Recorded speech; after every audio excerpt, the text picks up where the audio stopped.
തൃശൂർ മണലൂർ മണ്ഡലത്തിലെ UDF സ്ഥാനാർത്ഥി TN പ്രതാപന്റെ തിരഞ്ഞെടുപ്പ് പ്രകടന പത്രിക ഉദ്ഘാടനം ചെയ്ത് AICC general secretary KC Venugopal മണ്ഡലത്തിന്റെ സമഗ്ര വികസനത്തിനായി 10 കർമ്മ പദ്ധതികൾ പ്രഖ്യാപിച്ചു.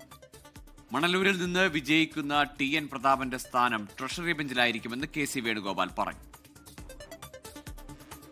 നാടിന്റെ മുന്നേറ്റത്തിന് പെൺകരുത്ത് എന്ന മുദ്രാവാക്യത്തോടെയാണ് TN പ്രതാപൻ ജനങ്ങളിലേക്ക് ഇറങ്ങുന്നത്. തിരഞ്ഞെടുപ്പ് പ്രകടന പത്രിക AICC general secretary KC Venugopal പുറത്തിറക്കി. പാവപ്പെട്ടവർക്ക് സൗജന്യ ഡയാലിസിസ് ചെയ്യുന്നതിനുള്ള മദർ തെരേസ ഡയാലിസിസ് സെന്റർ, സൗജന്യ നിരക്കിൽ മരുന്ന് നൽകുന്ന ഇന്ദിര ഫാർമസി, വിശപ്പ് രഹിത മണലൂരിനായി ലീഡർ ക്യാന്റീൻ ഉൾപ്പെടെ 10 പദ്ധതികളാണ് UDF മുന്നോട്ട് വയ്ക്കുന്നത്. നിയമസഭയിൽ TN പ്രതാപന്റെ സ്ഥാനം ട്രഷറി ബെഞ്ചിൽ ആയിരിക്കുമെന്ന് AICC general secretary KC Venugopal. Manalur Prathapan ജയിച്ചു പോകുന്നത് നിങ്ങൾ നിയമസഭയൊക്കെ കണ്ടിട്ടുണ്ടല്ലോ, കണ്ടില്ലേ? നിയമസഭ കണ്ടിട്ടില്ലേ?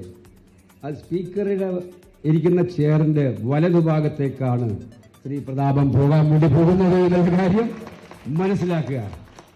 തികഞ്ഞ ആത്മവിശ്വാസമെന്ന് TN പ്രതാപൻ.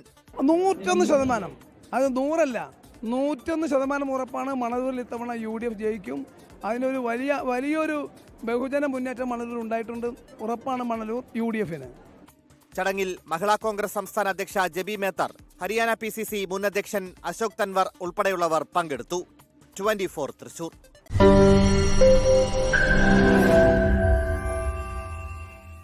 ലോകത്തെവിടെയായാലും ഏത് സമയത്തും 24 വാർത്തകളും ഓഗ്മെന്റഡ് റിയാലിറ്റി പാക്കേജുകളും എക്സ്പ്ലെയിനറുകളും വിശദമായി കാണാൻ ഞങ്ങളുടെ YouTube ചാനൽ നിങ്ങൾക്ക് സബ്സ്ക്രൈബ് ചെയ്യാം.